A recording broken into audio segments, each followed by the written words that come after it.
Assalamualaikum warahmatullahi wabarakatuh. Masih bersama dengan kreator. Kali ini kreator ingin berangkat pengajian rutinan malam Selasa di Pondok Ponpes Abi Sahab dan Muslim di Tanjung Alawi, Bogor. Dan kita posisinya ada di Jakarta. Nah, ini Soib Ana, Bang Muhammad. Bang, ya. Ini anak-anak mana, Bang? Biasa lagi sholat dulu, Bang. Salah. Oh, sholat isya dulu. Siap. Berarti kita hari ini naik mobilnya Bang Robi ya? Iya. Oke. Nah, udah kelihatan tuh ada Bang Hanafi tuh, Bang ya? Ada? Nah, ya siap. Bang Hanafi, ayo siap berangkat kita. Ayo, siap. Jangan kasih kenal, Bang. Benar. Oke, jangan kasih kenal. Ya. Biarkan para pembenci keluar dan sebagaimananya. Kita tetap cinta para habaib, kita ulama, dan kita tetap istiqomah untuk duduk di majelis ilmu. Doakan ya. Assalamualaikum warahmatullahi wabarakatuh. Ikut selalu.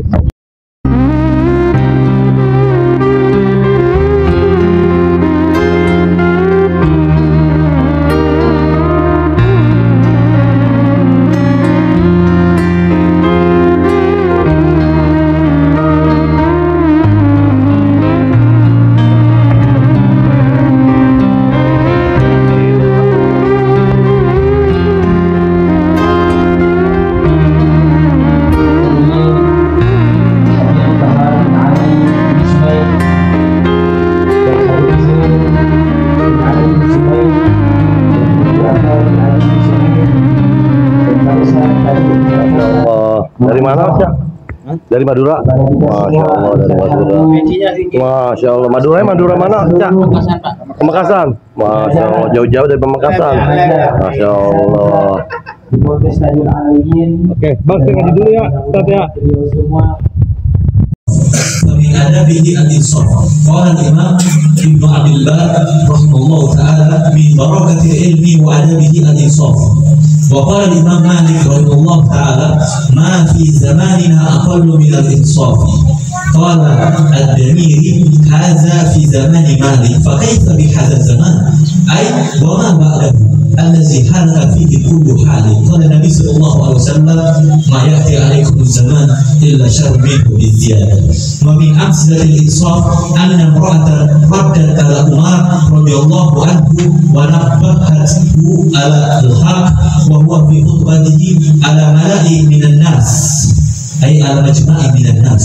فقال امرأة أصبت وأخطأ رجل وسأل رجل عليا كرم الله وجهه فعجب فقال ليس كذلك يا أمير المؤمنين ولكن كذا وكذا. فقال أصبت وأخطأت وفوق كل ذي علم عليم انتهى. نقله في الإحياء. قوله لا أدري أو الله أعلم ومن أدبه أن يقول لا أدري أو الله أعلم. إذا سئل أما لا يعلم فقد روي في الأثر عن ابن عمر رضي الله عنهما قوله العلم ثلاثة كتاب ناطق وسنة ماضية ولا أدري. Insaf daripada adab daripada orang alim adalah insaf.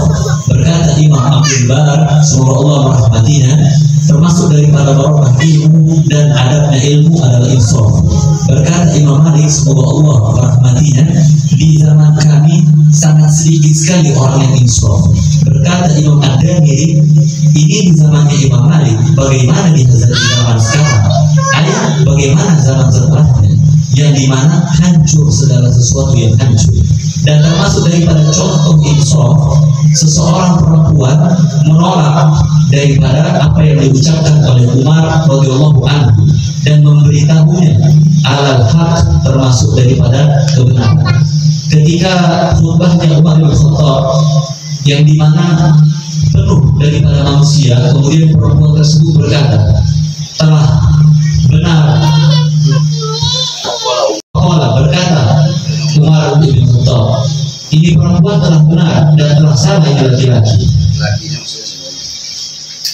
Wasa'al rajulun aliyan, dan bertanya seorang laki-laki kepada Sayyidina Ali karramallahu wajhah. Fa'ajaba, kemudian Sayyidina Ali menjawab. Faqala laisa kadzalik, bukan seperti itu ya Amirul Mukminin, wahai Amirul Mukminin. Walakin kaza wa kaza, akan tetapi seperti ini dan seperti ini.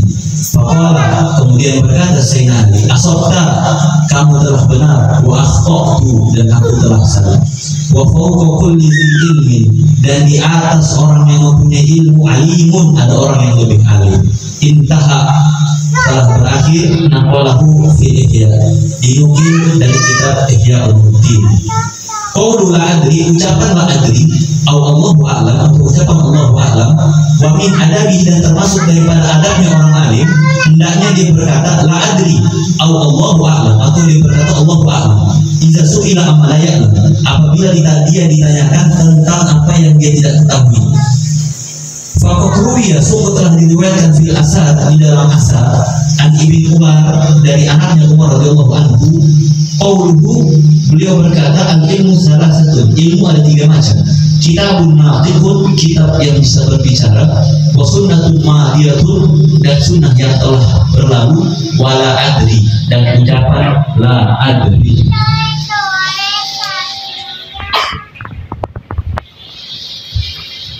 Daripada orang-orang yang berilmu. Jadi orang yang berilmu, orang alim, itu ada akhlak, ada adab-adab yang harus dilakukan, yang harus dilaksanakan oleh orang-orang berilmu. Sebab kenapa? Lau kana fil ilmi min dunil khuluq syarafun lakana asyrafu khalqillahi iblis. Kalau cuma mau modal ilmu saja, modal ilmu, modal apal ratusan kitab, modal apal ribuan hadis, puluhan ribu hadis, ilmunya tinggi, tapi tidak ada akhlak, tidak ada adab, bisa menjadi mulia. Orang yang hanya dengan ilmu saja tanpa ada akhlak, tanpa adab bisa jadi mulia, maka makhluk yang paling mulia itu adalah iblis. Setinggi apa kau punya ilmu?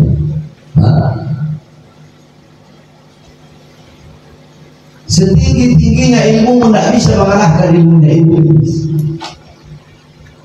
Sebanyak apa amal ibadahmu, sebanyak apa sholatmu, puasamu, sebanyak apa harta yang telah kau keluarkan di jalan Allah, berapa lama sujudmu, sebanyak apapun amal ibadahmu, iblis lebih banyak amal ibadahmu darimu. Setaat apa engkau kepada Allah, sepatu apa engkau kepada Allah, setaat-taatnya engkau, sepatu-patunya engkau, iblis lebih taat dan lebih patuh kepada Allah daripada engkau. Tapi kenapa iblis dilarang? Kenapa iblis dikutuk? Karena iblis tidak punya akhlak dan tidak punya adab. Kenapa? Karena pembangkangan terhadap perintah Allah itu adalah su'ul adab, adab yang paling buruk, adab yang paling bejat. Dan iblis itu adalah. Nah, jikalau sekelas orang yang berilmu saja itu ada akhlaknya, ada adab-adabnya, bagaimana kita? Orang alim ada akhlaknya. Rasulullah SAW diutus oleh Allah bukan untuk bikin orang bodoh jadi pintar, bukan bikin orang miskin jadi kaya, bukan bikin orang yang humul menjadi suhra, bukan bikin orang yang tidak terkenal menjadi terkenal, bukan. Rasulullah diutus untuk membuat, untuk membuat orang-orang yang tidak berakhlak menjadi berakhlak. Apa kata Rasulullah? Adabani Rabbi fahsana ta'lim. Allah yang mendidikku, Allah yang mengajariku akhlak, Allah yang mengajariku adab, sehingga sebaik-baiknya akhlak, sebaik-baiknya adab adalah akhlak dan adab. Muridnya Rasulullah. Babul ilm, pintunya ilmu. Jikalau Rasulullah bertanya ilmu, Al-Imam Ali bin Abi Thalib adalah pintunya ilmu. Apa kata Imam Ali? Ta'addabtu bi'adabil Nabi. Aku beradab, aku berakhlak dengan akhlak Nabi. Aku beradab dengan adab Nabi. Seperti apa akhlak Imam Ali?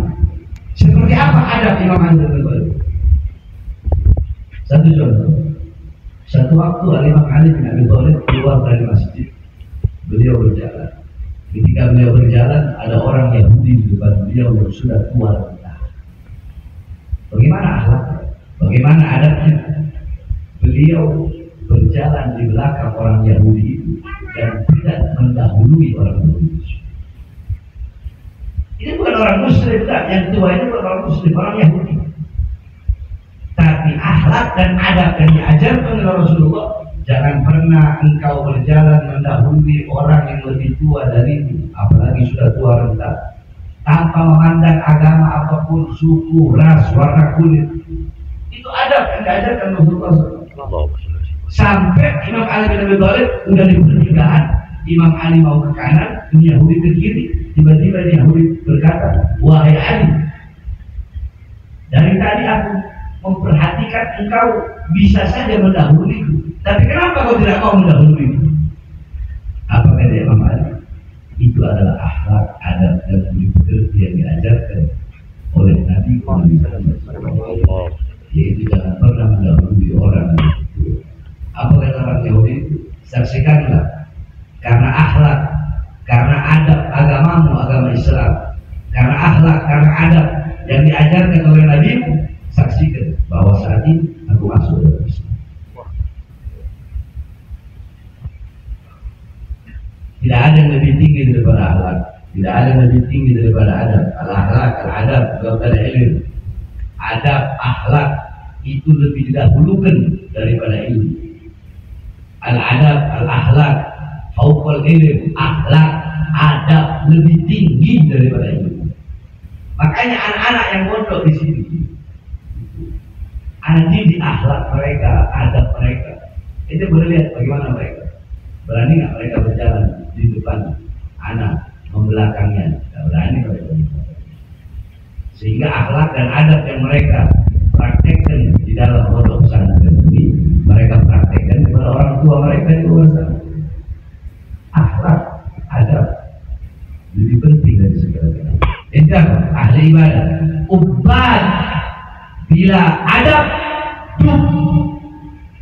ente ahli ibadah, ahli wirid, ahli sholat, ahli hizib, baca rotib, baca wirid, baca hizib, ahli ibadah, sujud, ente apa namanya, khalwat, ahli ibadah, gak punya adab, beruang, maksudnya binatang. Ubat bila adab, itu beruang. Di mana? Nah, apa saja akhlak dan adab orang lain disebutkan. Yang pertama, saya sudah bacakan al-insaf. Min barakatil ilmi wa adabi al-insaf. Adab yang pertama daripada orang yang berilmu itu, paling adabi, dan bagian daripada adab dan akhlak orang berilmu, al-insaf, yaitu insaf. Berkata Imam Ibn Abdul Bar rahimahullah, semoga Allah merahmatinya, min, bagian, barakati, daripada keberkahan, al-ilmi, yaitu ilmu, wa adabihi, dan adab daripada ilmu, al-insaf, yaitu insaf. Wa qala Imam Malik rahimahullah, dan berkata Imam Malik, semoga Allah merahmatinya, ma fi zamanina aqallu minal insaf. Sedikit di zaman kali ini orang-orang yang memiliki sifat insaf. Qala Ad-Damiri, berkata Imam Ad-Damiri, beliau mengomentari apa yang dikatakan oleh Imam Malik, hadza fi zaman Malik. Itu di zaman Imam Malik sedikit orang yang memiliki sifat insaf. Fa kaifa bi hadzal zaman? Maka bagaimana di zaman ini? Maksudnya zaman beliau. Di zaman Imam Malik aja sedikit orang yang punya sifat insaf. Bagaimana di zaman beliau Imam Ad-Damiri? Bagaimana di zaman setelahnya sampai zaman sekarang? Sedangkan kata Rasulullah, khairul qurun qurni. Khairul qurun qurni, tsumma alladziina yalunahum, tsumma alladziina yalunahum. Sebaik-baik masa-masa setelah masaku, masa setelahku, setelah masa setelahku, masa setelahnya. Berarti setelah paling bagusnya masa, paling baiknya masa-masanya Rasulullah. Setelah masa Rasulullah, masa para sahabat, para khulafaur rasyidin. Setelah masa khulafaur rasyidin, masa para sahabat adalah masa para tabi'in. Setelah masa para tabi'in, masa para tabi'in. Setelah masa para tabi'in, masa para salaf, terus sampai khalaf sekarang. Di zaman Imam Malik sedikit orang yang punya sifat insaf. Bagaimana di zaman sekarang? Nah, apa sih insaf? Wa min amthilatil insaf, contoh perumpamaan sifat insaf itu sebagaimana diceritakan bahwasanya an-Naim diberikan contoh lagi. Wasa'ala, dan telah bertanya rajulun, seorang laki-laki, Aliyan, kepada Imam Ali karramallahu wajhah, semoga Allah karramallahu wajhah, yang Allah muliakan wajahnya. Fa'ajaba, kemudian Imam Ali menjawab. Ada laki-laki nanya Imam Ali suatu permasalahan ilmu. Imam Ali udah jawab. Nah, habis dijawab sama Imam Ali, faqala, laki-laki yang nanya tadi berkata, laisa kadzalik, bukan seperti itu ya Amirul Mukminin, wahai Amirul Mukminin. Bukan kayak begitu jawabannya. Walakin, tetapi kada wa kada. Yang benar tuh gini. Dia nanya ke Imam Ali bin Abi Thalib. Dijawab sama Imam Ali.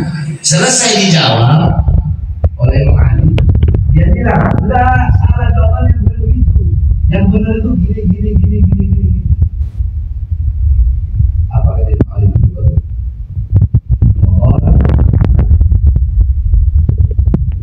Asokta, engkau benar, wa akhtatu, dan aku salah.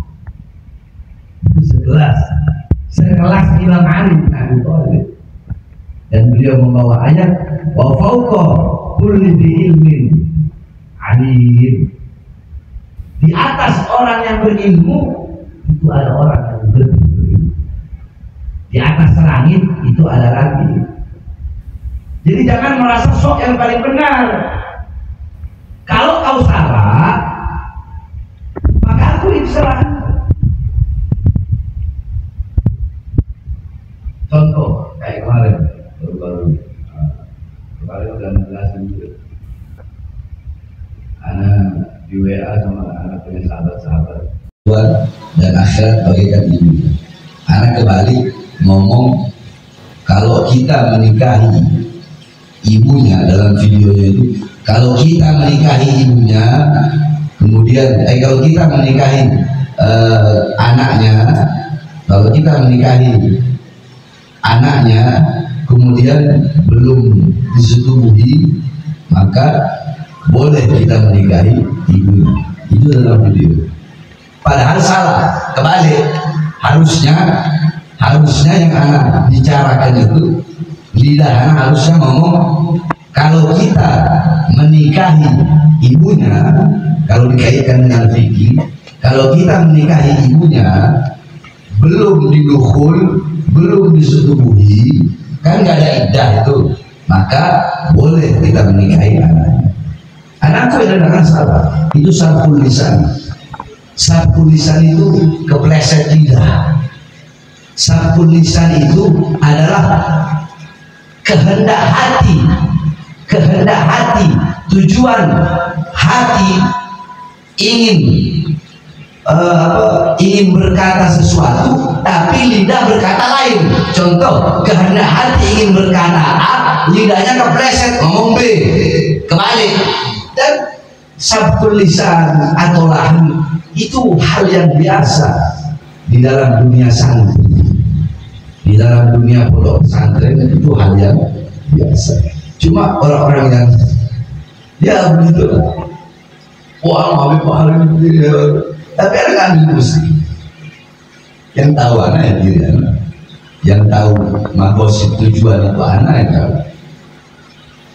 Karena ada orang yang sabkul lisan mengerti kaidah, ada orang sabkul lisan nggak mengerti kaidah. ngerti kaidah, nggak mungkin di situ ada ngomong perempuan yang belum disetujui nggak ada iddah. Kalau anak nggak ngerti kaidah, harus kan orang mikir, oh Baharul Smith ngomong di situ. Akan sekelas Imam Syafi'i pernah melakukan lahar. Makanya Al-Imam Ibnu Katsir dulu beliau pernah menceritakan ada seseorang yang dimana seseorang ini dia itu hafal kitab Al-Mufassal. Al-Mufassal itu kitab nahwu yang dikarang oleh Al-Imam Az-Zamakhsyari. Al-Imam Az-Zamakhsyari itu ahli nahwu, ahli balagha, ahli lugha, ahli bayan, ahli ma'ani. Beliau punya kitab namanya Tafsir Al-Kasyaf. Az-Zamakhsyari. Tafsir Al-Kasyaf itu tafsir yang paling baik dari bentuk lugha, dari bentuk bayan, dari bentuk balagha. Tafsir terbaik dari segi bahasa. Dari segi apa itu tafsir Al-Kasyaf. Al-Imam Az-Zamakhsyari. Nah, beliau ini hafal kitab nahwunya Al-Imam Az-Zamakhsyari, namanya kitab Al-Mufassal. Beliau hafal, tapi di dalam penerapan itu kata Imam Ibnu Katsir semua ucapannya salah.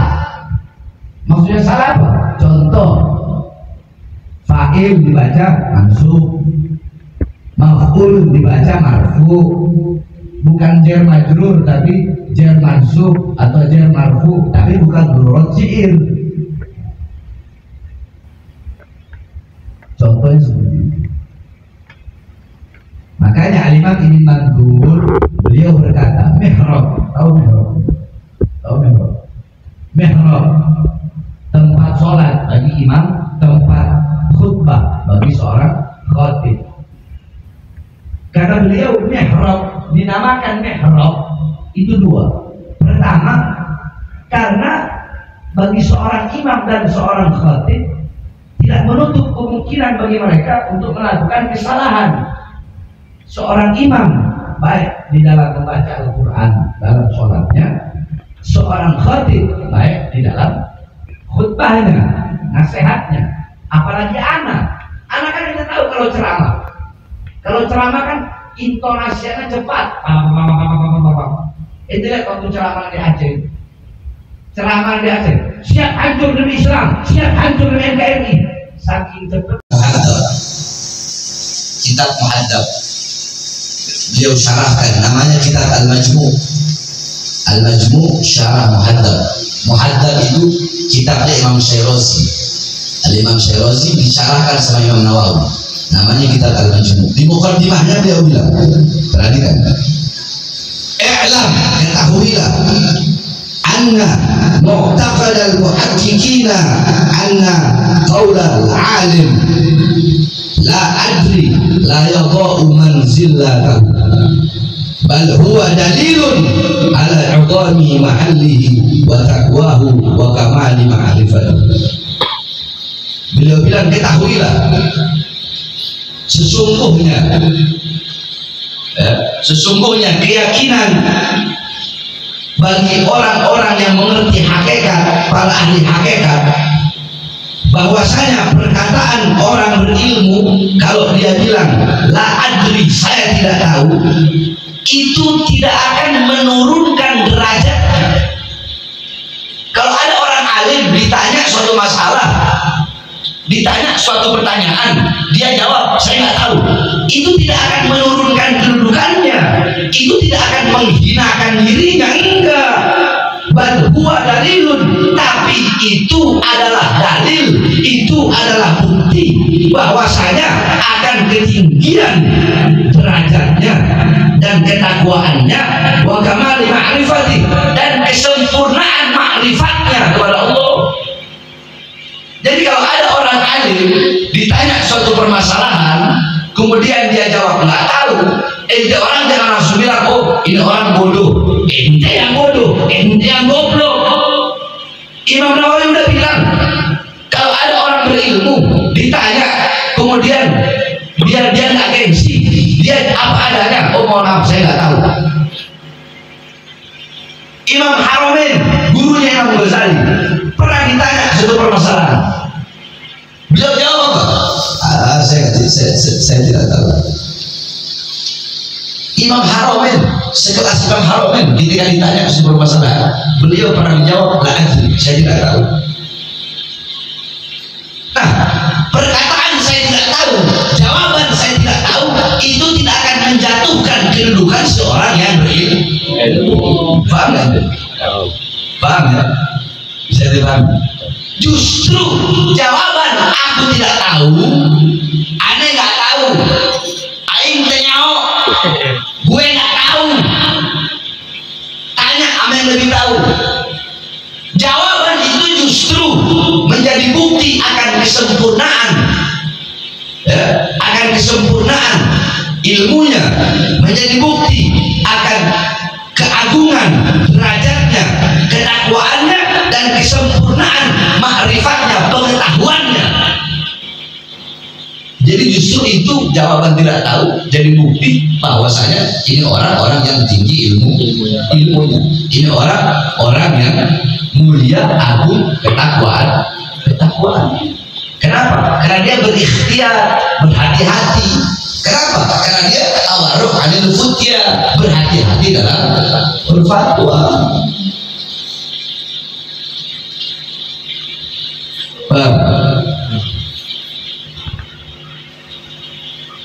Itu ada bukan di masyarakat.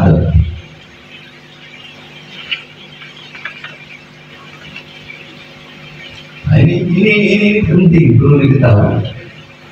Sebab kadang kalau ada orang ditanya saya nggak tahu, itu kadang kita langsung bilang, oh orang bodoh, tahu yang bodoh. Imam Malik, Imam Malik pernah diberi pertanyaan 99 pertanyaan. 99. Beliau jawab cuma satu. Yang 98 beliau jawab la adri, saya nggak tahu. Itu sekelas Imam Malik. Paham ya? Nah, terus tadi dibacakan sama Habib Zain, al ilmu salatatun, ruwiya, diriwayatkan fil asar, di dalam asar. Apa itu asar? Secara bahasa al-asar, ya, al-asar itu bagian syai', sisa dari sesuatu. Nah, asar ini sesuatu yang disandarkan. Ma'udifu ila sahabi wa tabi'i. Ma'udifu ila sahabi wa tabi'i. Asal itu adalah apa-apa yang disandarkan, dinisbatkan kepada para sahabat dan kepada para tabi'in. Itu namanya asal. Wa ma'udifu lin nabi marfu, wa ma'udifu lis sahaba mauquf, wa ma'udifu lit tabi'i maktub. Apa-apa yang disandarkan kepada Nabi itu marfu, apa-apa yang disandarkan kepada para sahabat itu mauquf, apa-apa yang disandarkan kepada para tabi'in atau setelahnya itu maktub. Itu asal, ya asal. Apa-apa disandarkan kepada para sahabat.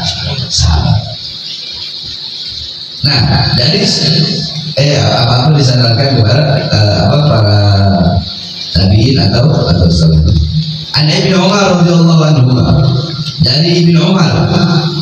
Ibnu Umar ini Abdullah bin Umar. Ibnu Umar itu kunyah. Radhiyallahu anhuma, makanya di sini pakai anhuma. Kenapa? Karena kunyah Ibnu Umar. anhuma, semoga Allah meridhoi keduanya. Keduanya mungkin siapa? Sayyidina Abdullah sama Sayyidina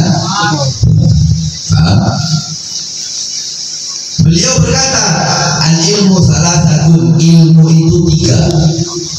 Kitabun natik, kitab yang berbicara, kitab yang berbicara. Wa sunnatun madiyah, sunnah yang telah berlalu, atau sunnah yang telah berlaku, sunnah yang telah berlalu, sunnah yang telah berlalu. Wala adri, dan perkataan aku tidak tahu. Kita bayangkan di sini perkataan aku tidak tahu dimasukkan dalam ilmu.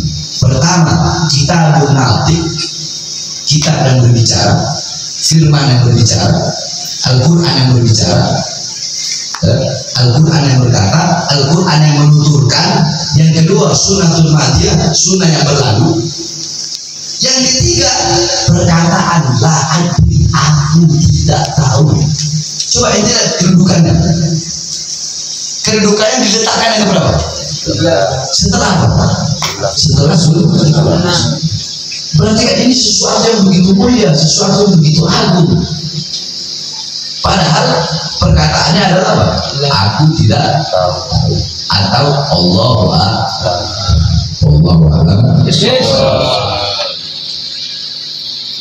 Nah, terakhir, la'adri wal babu hadza wasi'un an kibarus sahabah wa tabi'in. Dan bab ini tentang perkataan aku tidak tahu itu sangat luas. Di mana selain daripada mereka, sahabat tabi'in aja pernah melakukan hal itu. Berkata aku tidak tahu, berkata Allah yang maha tahu. Maka bagaimana selain dari para sahabat dan para tabi'in? Ini sama.